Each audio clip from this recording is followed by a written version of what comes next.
this thing that happens when you're a woman, especially when you're standing in your power. You know what I mean? Well, women don't take over. Women don't do this. I'm like, they might, but who cares? You know what I mean? Who cares? Like, and they do, but who cares? And then as I was finishing the song, I'm realizing, I'm like, this applies to everyone. Everyone standing in their power can feel threatening to someone or feel, Yeah. And why? Because of fear, because it makes us uncomfortable. You as a woman standing in your power, as a person of color standing, as a queer person standing in your power, makes people uncomfortable.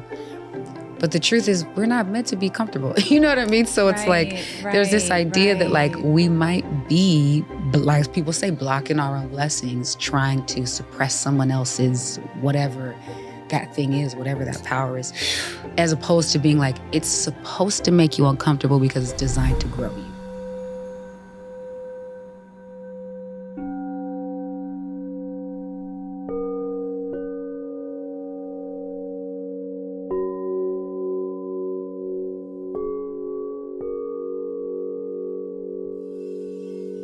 Welcome to Deeply Well, a soft place to land on your journey. A podcast for those that are curious, creative, and ready to expand in higher consciousness and self-care. I'm Devi Brown. This is where we heal. This is where we become. Today we have, oh my gosh, extra special guest. Huge fan. I actually was like vibing to the album the whole week, getting ready. So we are going to dive into all the things. Extra special guest, Grammy Award winning singer, songwriter, activist, and acclaimed actress, Andra Day, has been bearing her heart on the world stage for years. She was initially best known for her 2016 Grammy-nominated Rise Up, which amassed over 1 billion streams, and an RIAA triple platinum certification. Whew. And she has performed alongside everyone from Stevie Wonder to the Obamas to Nick Jonas, Alicia Keys. In 2021, her feature acting debut in the Lee Daniels-directed biopic, The United States vs. Billie Holiday, in which she starred as Holiday herself, earned a Golden Globe for Best Performance by an Actress in a Motion Picture Drama and a nomination for Best Actress at the Oscars. She also won a Grammy Award for Best Soundtrack, Visual Media, and BET Award for Best Actress. Since the film, she hasn't slowed down, making appearances at the Golden Globes, The View, The Tonight Show, and The Daily Show, among others. Her most recent studio album, Cassandra, is a soulful and timeless body of work that captures the artist's essence and imitable vocals. Welcome to the show. Thank you. Wow. Look, the whole time I'm like, who wrote that bio? I'm straight. They made half of that stuff up. No, it's actually really cool. Sometimes you hear it back and you're like, wow, it's pretty amazing. It's pretty amazing. Yeah. And I mean, like some of the things that stand out, I mean, God, okay, let me think, because I have so many ways that I want to wind through this conversation, because I think the thing that becomes so apparent, especially when you hear that album, but definitely when you just hear the sound of your voice, the word is like depth. Oh, wow. Thank you. Like depth, like immediate depth. And it's like, even to see an experience of it's like your feature debut and you're Oscar nominated and you're Golden Globe winning, like that is... Wow. Thank you. Thank you so much. And an Emmy. And an Emmy. Which I'm not going to lie to you, I did not know we had until, what was it, 2 years after? What? I was talking to somebody about it. I think it was like in an interview too. They're like, yeah, and they were saying, you're an EGOT. You're close to an EGOT. I was like, no, I'm not. I was like, a Grammy and a nomination. They were like, well, you have an Emmy too. And I was like, no. They're like, yeah, you do. I was like, what? I was like, this is a crazy way to discover that. So it's a friends and family Emmy, I think, for a show that we... I think it was The View. Was it The View? Yeah, I can't you remember performed what it was. on it. Yeah. I think so, yeah. I was like, that's pretty cool. Yeah.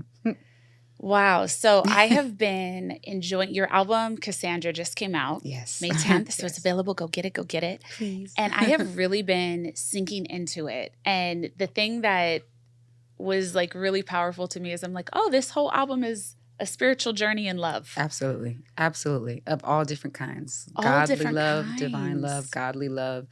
Love for myself, love with other people, and all the bumps and all the things along the way. It's 100% that. Yes. I love that that's what you picked up from it. Yay, that makes me so happy. Every song and every, like all the themes I was feeling from each song, I was like, oh, wow, I'm being led. And I'm like being walked through this this kind of labyrinth of love and all the different ways that you can experience it. Yeah, absolutely. That's quite the undertaking as a singer, as a songwriter. How did love become the vision for this, and especially in such like a multifaceted way? It's so interesting. Like you said, it can be a challenge. It can be an undertaking. But I think the truth of the matter is I feel like life is actually that. You know what I mean? So it's funny. I think that if you're present and you are open, you know what I mean, and you're willing to actually share those things, there's something we talk about, like I'm a person of faith, and there's something we talk about which is like a testimony, which is just your life. It's your story. Like people always want to tell people what to do and all the things, but it's like it's actually your life that's probably the thing that's the most influential to people. And so I think that if you're willing to share, because it's a really scary thing to do, I think, to be vulnerable and to be open. But I think if you're willing to share, then no matter what you do, whether it's music or any type of visual media or painting or movie telling or storytelling, movies, I think if you're willing to be open and you're willing to be candid and share and to show all of the good parts and the ugly parts and all, you kind of end up just taking people on a journey. Like I feel like we're all on this really big love journey. You know what I'm saying? And that's, for me, starts with God and, God's love for me, mine for God, and then my love for myself, which has been the harder part of the journey, I think. And then my love for other people and theirs for me. So it's interesting. I think the hard part about it isn't necessarily crafting it. I think it's overcoming your fear to be vulnerable enough to actually talk about these things. You know what I mean? And then it kind of crafts itself a little bit, And talk about it in the sense, too, of it being in service, too, because I think there's a difference, like, when artists create with love as the inspiration, because you can be talking or creating with love from the wounded capacity. Yeah, for sure. And then you can be creating about love from like the wisdom path, which is I'm on the other side of it. And so I understand the layers and I can share it with you. Yes, 100%. And actually, and while I think both can be useful, you know what I'm saying? I think sometimes when someone's in the midst of something, you just need to hear someone in the midst of something. Yeah. But I think the tool, when it's used as a tool, it is in service of, right? Because even when you're in the midst of something, if you hear music or a piece of something, someone going through the same thing, it still is helpful because it makes you go, oh, I'm not the only one. And sometimes that's the little nugget that you need to be like, oh, there's a way. You know what I mean? This isn't this particular thing I'm dealing with or this pain or heartbreak or whatever it is not, I'm not isolated here. You know what I mean? This is not unfamiliar. But to speak to what you were talking about, I think for me, it's interesting that you say that because I'm very much like that. And I was actually talking to another artist friend like not too long ago, and she's like that too, where we both were like, I can't really write or necessarily create when I'm in the midst of it. Like I have to just go through it. You know what I mean? It's so hard, and my hat's off to people who can do that. But I need, I don't even necessarily need to be fully out of it, but I need to have gained some sobriety, right? I need to have gained some clarity. I need to, when I can start to see, you know, again, my relationship with God, when I can start to see myself and that person more clearly, that's when I can start to talk about it. You know what I'm saying? Like literally right on the heels of where I'm like, oh, this is what this was for. You know what I mean? This relationship, it might not have lasted forever, but it was meant to teach me about boundaries, or it was meant to teach me about myself and how I move in relationships, or where I've been selfish, or where I've been too lenient. You know what I mean? And so I am definitely that way. It is in service of like, I have to reflect in order to actually speak about it and sing about it. And so I think for me, it helps because, you know, then, like you said, you're speaking from a place of, hopefully, from a place of learning, and like revelation and understanding, you know what I mean? It's interesting because like in meditation, the goal of where you're always trying to, what you're pursuing when you meditate is to come into the role of being the silent observer, the observer of self and everything around you. And like, that's what I hear in what you're saying in your process. It's like, I've observed it. I have a grasp of it now. And so I'm speaking to love from less of this like personalized happening to me space and where I'm standing on the outside of it. And it's like, this is what's going on. It's actually holistic. You know what I mean? And so it's really, and I think that because there are many facets, many when people talk about love issues, again, it can just be a person to person relationship. But I'm like, ooh, the array of love, right? You know what I mean? How Yeah. multifaceted it is, I think can be missed if you're only talking about it, like you said, from the wounded in the midst of it perspective, And a lot of the healing comes from not even the love of that relationship, but the self-love, the God love. Ooh, Lord. You know what I mean? For sure, yeah. Listen. You know what it is.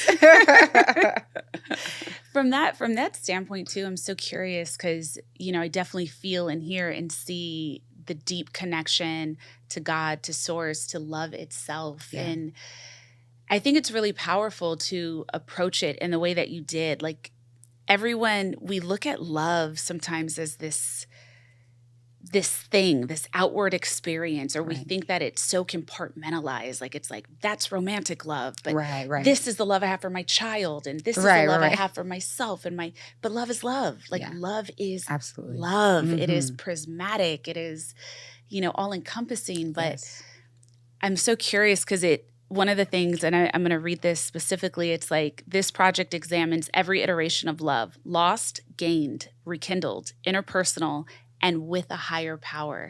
Tell me about how you experience all of that. How did you approach kind of unpacking it, and how do you feel it? That's really good. Ooh, that's a good question. Ooh, that's a good question. I already knew you was going to make me, I'm like, let me take a second to think about this. No, how do I experience that? It's interesting because I also think, okay, how do I experience it? Like you said, love is a lot of things. Love sometimes is also growth as well too. You know what I mean? That, like, I think that's where, but I think for me personally, so I'll just talk about, for me, love definitely starts with my relationship with God. It starts with my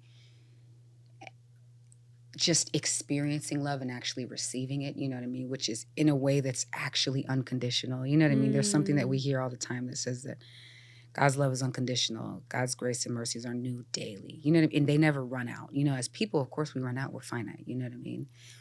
But when I learn to accept and receive, and that's when my self-love comes in, is also like accepting and receiving that, like, this love and this well of love that you have is not going to run dry. Because I struggle with that. I'm kind of like, yeah, but I messed up here and I did this. And so I do. And my whole life I've dealt with that. You know what I mean? Like, and it's interesting because in this season with this album is the first time I'm being like, wow, I'm really loved. Like, I'm loved. I'm intentional. I'm purposed. You know what I'm saying? To be here. And so it really, really starts there. And so I've made tons of mistakes in my life, and I've gotten and am getting to a point of learning to, like, forgive myself and love myself, because again, there is a constant love that I do have in my life. For me, everybody has different, whatever their source is, whatever. For me, that is God. And then from that place of learning to love myself, I'm like, oh, so now I can actually see how to love, you know what I'm saying? Like, other people, and learn how to have grace and, like, mercy and understanding, and, like, to try not to deal with people from the seat of offense. Does that make sense? You know what I mean? Yeah. It's hard. It's for sure hard. We're going to do it. You know what I mean? At times. But even in that is like, I don't have to do it perfectly. Like, you know what I mean? Try to. That's my desire. That's what I want. But to understand, like, oh, now in my life, I want to be a safe place for people. You know what I mean? Now in my life, like, I want people to be able to be truthful and be comfortable and be vulnerable and all the things. Because nobody is, I hate even when the term nobody is perfect, because it's so far away from what we are. You know what I mean? We're not, like, but it's like, there's something, it teaches me how to love people and how to treat people and how to value them. If you don't value them, you can't really love them. But because of my relationship with God, when I see every person I walk into a room with, like, all of us are made up of vibrations, right? I was talking about this the other day. Down to an atomic level, a subatomic level, we are actually made up of sound, which is crazy. Because for me, I hear like God spoke, right? So then when I can walk into a room and I can look at everybody like, wow, you're actually the vibrating voice of God, of love itself, the source of love. Like, then even if I'm mad at you, I still got to treat you with respect and treat you differently. You know what I mean? Like, I have to walk with honor. So that relationship with love has really taught me how to love myself, which is still a process, and how to love, other people, and not deal with them out of their issues or my issues, but like their inherent value. You know what I'm saying? Yes. Yeah, for sure. So that's yes. definitely a very interconnected thing for sure. Yes. And that's the journey. That's the path. The journey for sure. Yes. Yeah. Yes, absolutely. Yeah. Especially like what I'm hearing and what you're saying, it's like no matter what's happening, extending dignity to every being that's 100%. in front of you. Absolutely. Absolutely. And I think and it's hard because life gets hard, you know what I'm saying? Yeah, and life can weigh heavily. So. But I think when you can, like you said, see people's inherent value and understand that everybody is going through something, you know what I mean? Then I think oddly enough, people look at it as like, oh, you're just letting people off the hook. I'm like, it actually frees you, right? Yourself. You know what I'm saying? On. Yeah. So come on. You kind of can walk around with a little bit, even if you're frustrated, you have a little bit more peace because it's like, all right, this isn't a foreign thing. Like we're all kind of dealing with these things, you know?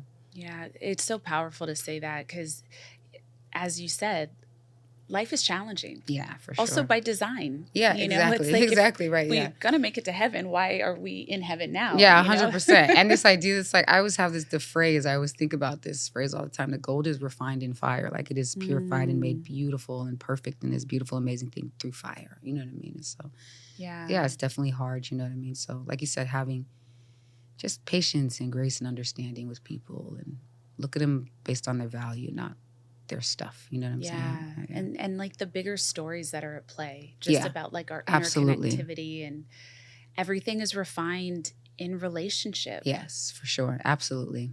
Mm-hmm.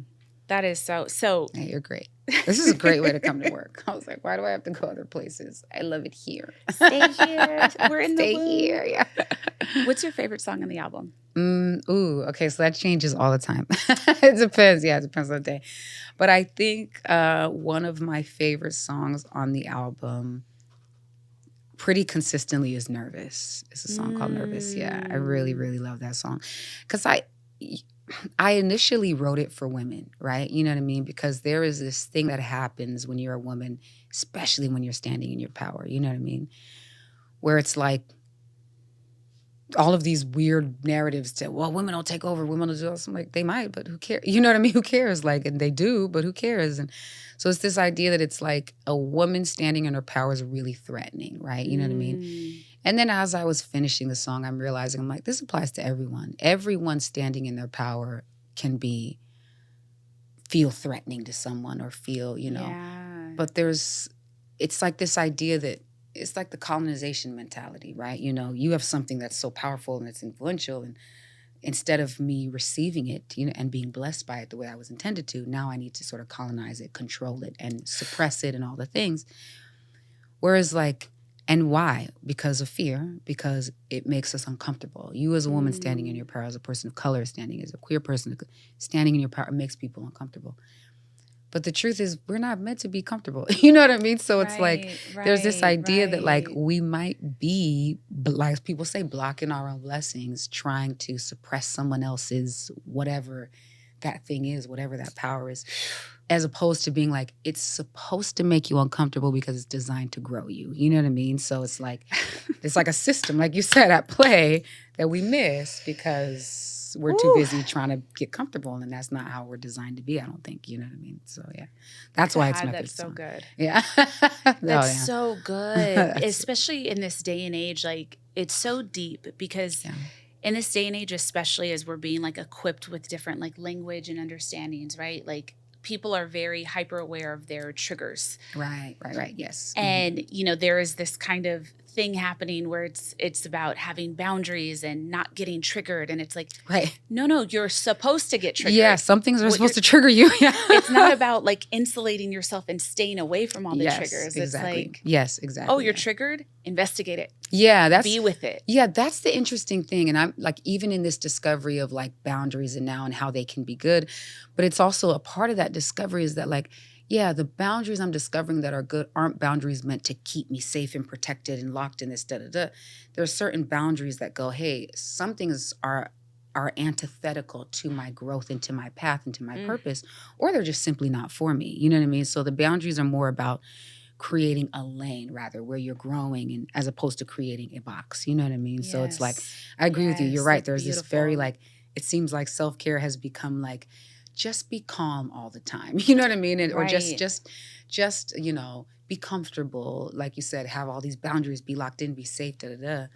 But you're right. Like, agreed. We're not supposed to be, growth is an uncomfortable thing. You know what I mean? Like, it's not comfortable for a baby's bones to be stretching and growing it. You know what I mean? Like, and so it's kind of like that idea that like, yeah, self-care isn't just, and also safety is, I'm one of those people that believes like the idea that like, okay, I found the box where I'm safe and all this stuff. It's a little bit of a facade. You know what I'm saying? Like, yeah. Like, so, I agree. Like what's performance, what's hypervigilance, and what is like, Right, exactly. Mm-hmm. God, that is so, so, so, so good. And it's just, you know, what you're speaking to, it's like that multifaceted feeling approach. It isn't meant to be peace. I tell people all the time, I go to rage rooms like once every couple of months. Right, 100%. I go spend money to break stuff. Like, right, yeah, exactly. I haven't gone yet. I actually really want to try that. Were we just, I think I was just talking about it with some, sorry, there's people on that couch. So that's why I keep looking at us. We have like, girl, beautifully packed studio today. With a bunch of beautiful, wonderful women also. No, I haven't tried one of those yet. You've been to one? Oh my God. I want to try it. I really want to go. Yeah. Like, I believe in sacred rage. Yes, 100%. 100%. We have to let ourselves feel everything. And it's like that, this idea of bypassing and just coming to peace. I'm not going to recommend, I don't know what you've been through. 100%. You might need to release a lot of stuff. Absolutely. I agree. Mm-hmm. But yeah, I'll give you the details. Yeah, okay. I'm going to check it out. It's a really cool experience. Like you go into this room, you have like a mask and all this stuff, and then you can put on your own music. You have a clock for however much time, and they bring you this box full of all this breakable stuff. I love it. Old electronics, dishes, porcelain, and they give you a bat and they give you a crowbar. Oh yeah. Oh, I'm going in. And you just go in. I'm going in. And like the first time you do it, the first time I threw it, I was like, oh my God, it's crazy, right? Like, you know, and you're like, it, like, you know, it kind of broke. And I was like, okay. Oh my God. And the next thing, it's like, I'm throwing stuff in the air. Right, you're kicking through walls. With a crowbar, like a bat, like just going. Love that. I agree. We do have to get it out. You know what I mean? Like, absolutely, for sure. So speaking of that, you know, in your huge starring debut, as one of just the most, she was amazing, iconic figures in history, in musical history, in civil rights history. Yes, yeah. Billie Holiday. Yeah. This movie was so heavy. It was incredible. You were phenomenal. Thank you. Thank you so much. But the layers of it, right? Like it's like one, obviously the layers of racism, but then the layers of pain, Black pain, Black woman pain. Yeah, absolutely. How we pacify ourselves. And then also like mistreatment and manipulation in love. Like that was so striking to me. Absolutely. How every man she fell in love with was incredibly unsafe for her. 100%, yeah. What kind of toll did this role take on your spirit? It's so, I'm so glad you were able to kind of see all of that, you know, because that's a conversation, and it's a really hard conversation for Black women and for women of color to have, right? You know what I mean? It's because it's sort of like this idea that like, don't talk about your pain or your experiences like within the community. It's almost like we have to be a monolith in order to get over this hill. But I think that healing is from the inside out, you know what I mean? And we need to be able to, everybody needs to have their space to express, you know? Because that was a huge thing. That was, I think, one of the things that probably stuck with me the most about her person and playing her was the relationships. It absolutely affected my real life relationships. Really? Yeah, and I was in one for 4 years that I lost, you know, when I came out, because it was just this need to be loved and validated. It was so deep. You can imagine being a Black woman in the 30s and the 40s is just like, no one loves you, right? You know what I mean? And then what you are forced to accept, like Billie did, as love is truly abuse in its most pure form, you know? But it's the closest thing. It's the only thing that gives you a glimpse. 100%. Like so the mental, the emotional, the physical, absolutely. like it ravages. Before even any of the physical, all of that, that robbing you of your peace, you know what I mean? But as a Black woman during that time, it's like, well, I'd rather take this little nugget of nothing that's a teeny bit of affection wrapped in a whole bunch of abuse, because where else am I going to get it from? You know what I mean? And so that need and that instant gratification, taking whatever, for sure permeated my life. You know what I mean? That definitely became a part of kind of how I was moving. You know what I mean? Wow. And I don't think I really realized it as much until later, you know, because I was still in it. And, you know, there's a lot of things. I mean, playing Billie, first of all, I want to say that like working with Lee and working with Tasha and that cast was just one of the greatest experiences of my life. But being her was really one of the greatest experiences in my life. I really loved being her. You know, there was just such a unhinged kind of bravery and fear, and everything felt heightened. Everything felt so much more urgent, everything, you know, that by the time I flew back and landed in LA, it was just like being at an airport was like worst feeling, because I was just like, what is the point? This is so, like, you know what I mean? What's the point of all this? What is important about this? What are we? So I will say that, you know, and then, so there were really great ways that she impacted me. And then there were ways that were harder. Like I said, in love and in relationships, it's hard to find like my grounding, you know, kind of my equilibrium again. And but I will say that, like, I think what helped me, my relationship with God is what helped me, right? Relationship with the Lord. And I, one of the things was realizing that, like, instead of trying to figure out, okay, wow, I just went through this insane thing for years, and now I got to get back to who I was and function exactly how I was. It was impossible. You know what I mean? So I spent 2 years trying to figure out that that's actually not what I'm supposed to do. And God really, like, got a hold of me and was like, hey, you were supposed to be grown by this. You were supposed to be changed by this experience. You know what I'm saying? Let's get rid of some of the bad stuff and some of the negative stuff, some of the toxic things, and but keep the things that are supposed to make you who you are for this season. Had you not done this movie role, had you not played her and connected with her so deeply, I would not be prepared for whatever it is that's laid out for me in this season. So that really helped. It definitely changed me. Some ways good, some ways really, really rough, because I felt all of her anxiety and her pain and her fight. But then I realized, I needed to feel that so that I could be prepared for everything that's coming up. So, in a lot of good ways too, you know. My goodness.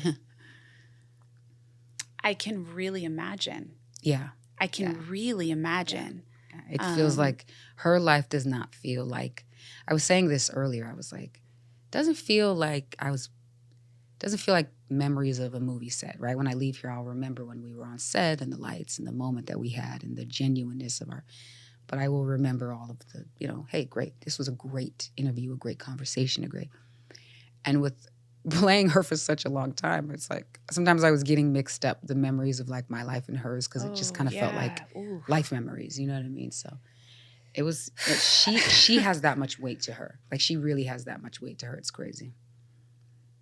There are so many places I want to take this conversation. I love it. I love it. You're so great. I'm like, oh my God.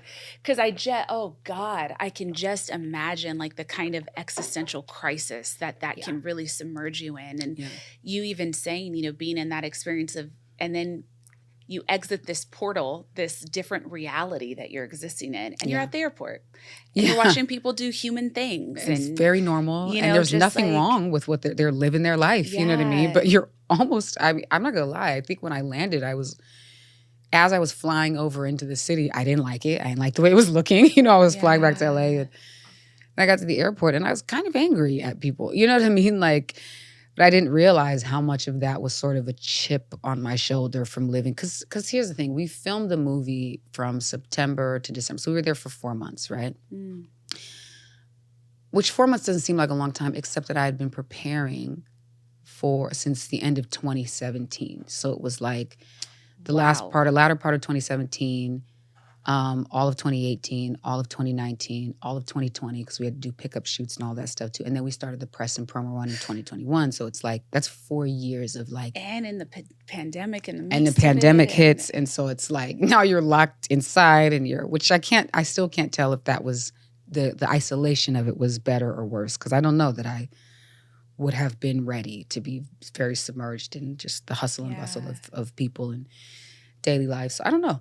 But it was 4 years of being another person. You know what I mean? So I think that's when everything starts to come to, you're like, oh, there was such an urgency to her life every day that felt like it was really lacking when I got to mine. You know what I mean? Gosh. Mm-hmm. Wow. Yeah. Wow. It's just so deep. It's so heavy. Yeah. It's so much. You feel her for sure. Yeah.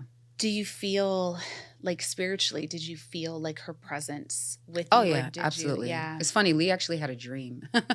He had a dream about her the last few days of filming, you know what I mean? And she was getting into a cab.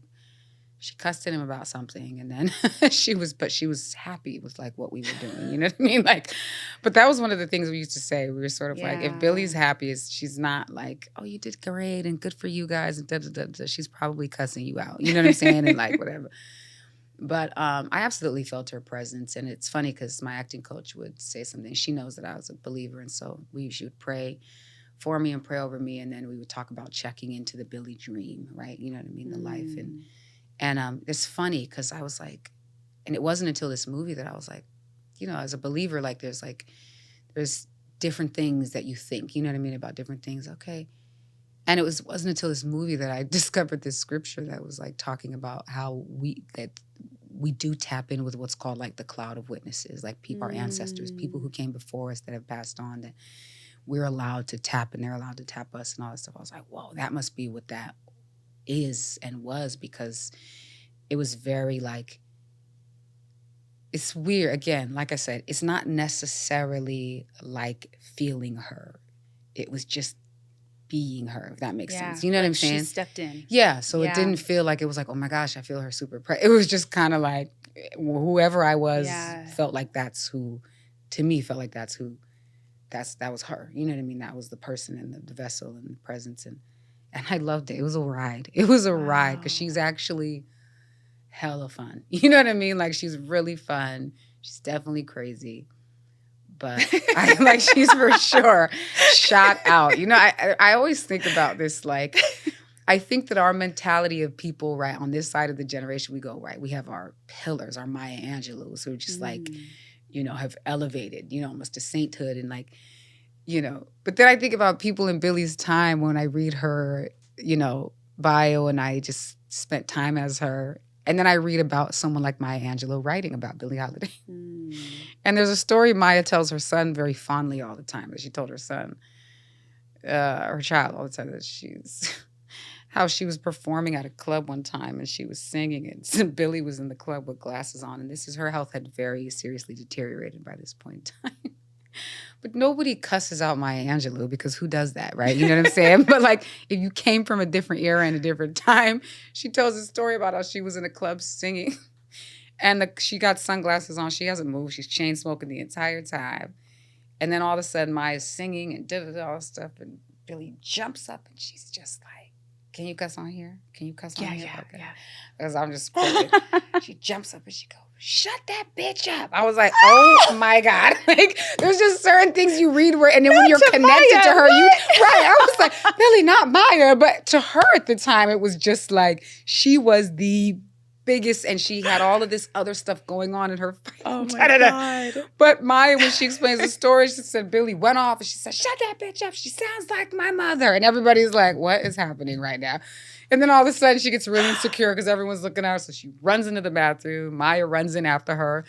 She was like, and she said she saw somebody who was really hurt and broken. And she kind of took her glasses off and she looked at her. And then she said, you see all those people out there clapping when you said my name? And Maya says, yeah, you know what I mean?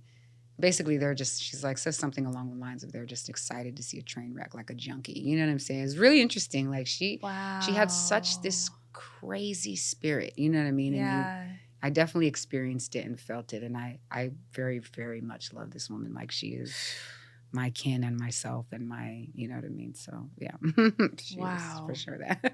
But it's like, who cusses out my style? You know what I mean? Like, she's like, I'm from a whole different side of this era. You know what I mean? A whole So national treasure. a whole national treasure. So I was just like, but you hear those stories and you go, wow, this was a different being we were talking about and dealing with at the time. You know what I mean? So, oh, God bless her. God bless her absolutely, soul. God bless her soul for sure. Ooh. Mm-hmm. Last question. When I hear a voice like yours, especially on Rise Up, I don't even know how this question needs to come out. I guess I'm just curious about your response. Love it. Now I'm very, very curious about it. You're one, I mean, you just have an exquisite voice. It's so powerful and it's so beautiful. Thank you. But it's so evocative. And like your voice, the healing I hear in your voice is the fact that like you can hear emotion process through it as you sing to something, which includes like hearing sometimes the ache, right? Hearing the pain, hearing the pull. Like I feel like I hear the stretching of growth in your voice. Wow. And I'm just so curious, like how it's always been your voice. Yeah. So it's like, how does that interplay with your artistry? Like, did you always know you were kind of designed to sing deeper songs? Because this isn't a voice for silly songs, right? Like, this isn't a voice I love for like... Not everybody nodding their head. They are so funny. My team is so funny and trill and crazy and petty, y'all. Not talking about... You know, like, this isn't a voice for just, like, singing simple, silly things. Like, this is a voice to make people feel. And I'm just curious how you experience that, or how that influenced you, especially as you were growing up, coming into the voice, coming into the songwriting. Yeah, that's a really good question. Wow. And thank you for saying that so much. Thank you. I will say, I think that it was a process, right? You know, like, and to be honest with you, most of the time I'm saying silly, stupid stuff. I get it all out. I feel like in life, when I'm talking with like friends and family and joking with them, it's always dumb stuff. Like I did an interview. Have you heard of this singer? You know Judith Hill, by the way? Mm-hmm. You should definitely. Oh God, you would absolutely love her. You would love her. Okay. But she's one of my closest friends ever. But we crack up laughing because people always ask us. I think they think that our conversations are always very, very deep, and they are. They are in the sense that like she's also a believer too. So like we literally spend time in fellowship and like praying and worshiping and in the word and studying and edifying. We do that. But when it comes to music and all, it's like her and I literally talk about dumb things all the time. It's like you need to be able to turn your brain off sometimes, you know, with people.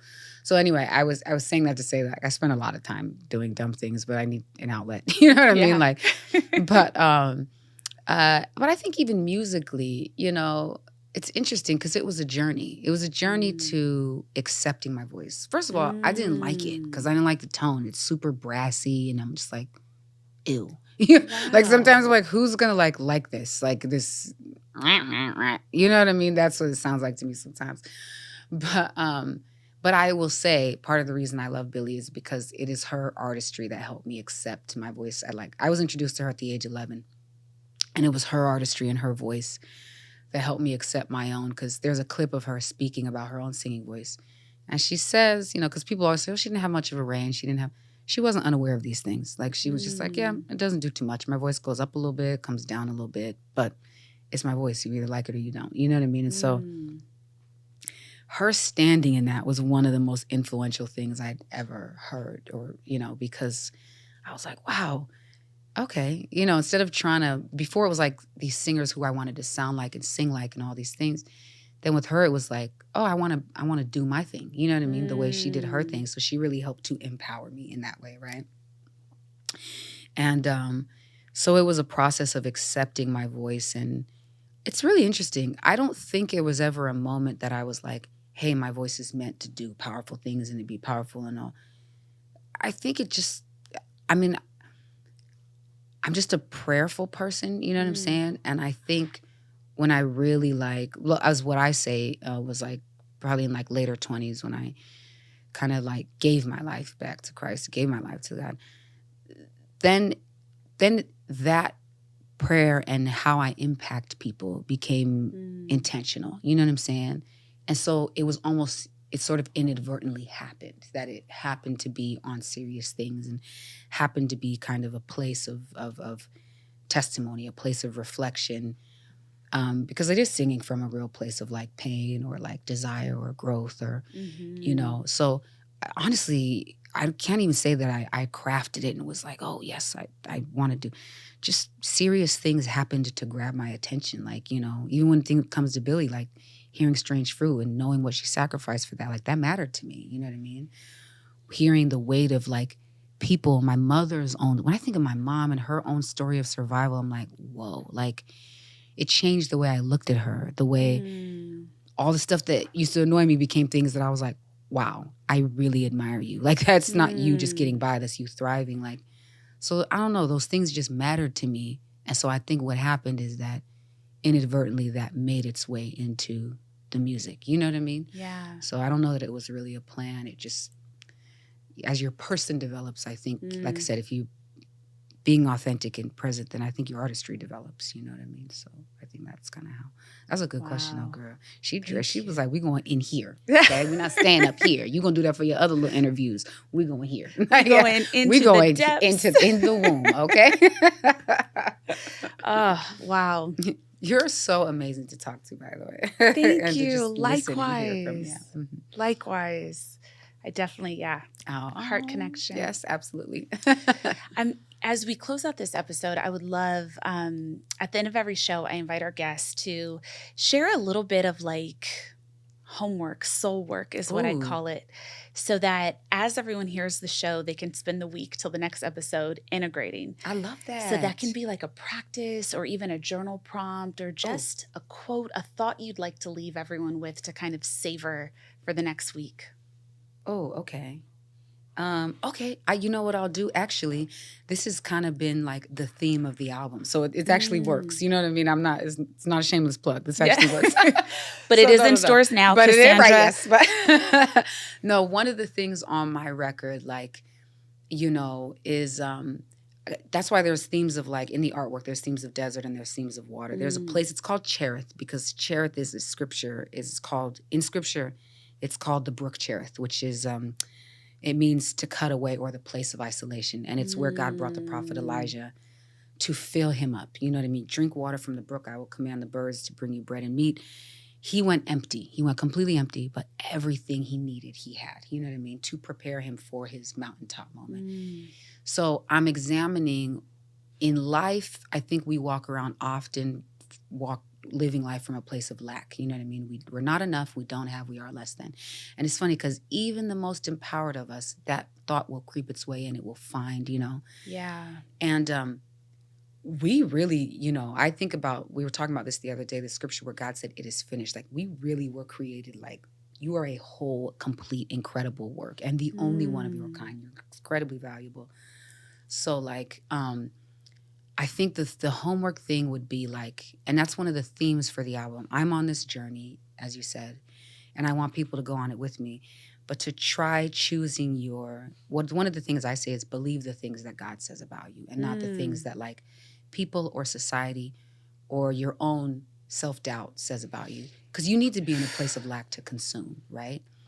So, and when I say believe that, try living each day conscious of like believing the things God says about you, which is you are fully, fully loved and desired. You know what I mean? Because that's a big thing. Like we're like, yeah, we know we're loved, but I want to be wanted. We're desired and we are loved. And that you absolutely have everything you need. So I'm kind of looking at the album like, what does it look like to live life truly from a place of abundance versus a place of lack? What does it look like if I walk every day going like, I have everything I need in here and in community? Like, because there's something crazy about the fact that all of us exist in this time and have linked up and met. You know what I mean? Like, so to walk through each day this week and each moment this week, conscious of the fact that like you have been given and blessed with every single thing that you need. The people, the community, da-da-da. How does that change the way you approach things? I got to get money from this person, da-da-da, as opposed to, oh, I have a cameraman sitting right next to me. I have a sound. You know what I mean? I have you have everything you need in yourself, in your community. Like spending the week in each moment, whenever you feel like I'm not enough, I don't have enough, I need this, I need to consume. Let that thought process change to like, I have been blessed with every single thing that I need. Everything. Like, how does that change the way we approach? So I would say that's the week's homework, if that makes sense. Oh, that's so beautiful. Sorry, long-winded. I was like, I'm getting there. No, that was gorgeous teaching. Yeah. That was so beautiful. Amazing. That's a really good segment. I love that. I love it here. Never leave. I'm not leaving. Andra Day, thank you so much for joining us. Thank you, Devi. Thank you. Cassandra is in stores now. Yes. In stores, that's so outdated. That's such an outdated I know, but it was so cute. Now. I loved it. In our virtual stores and UB stores, y'all.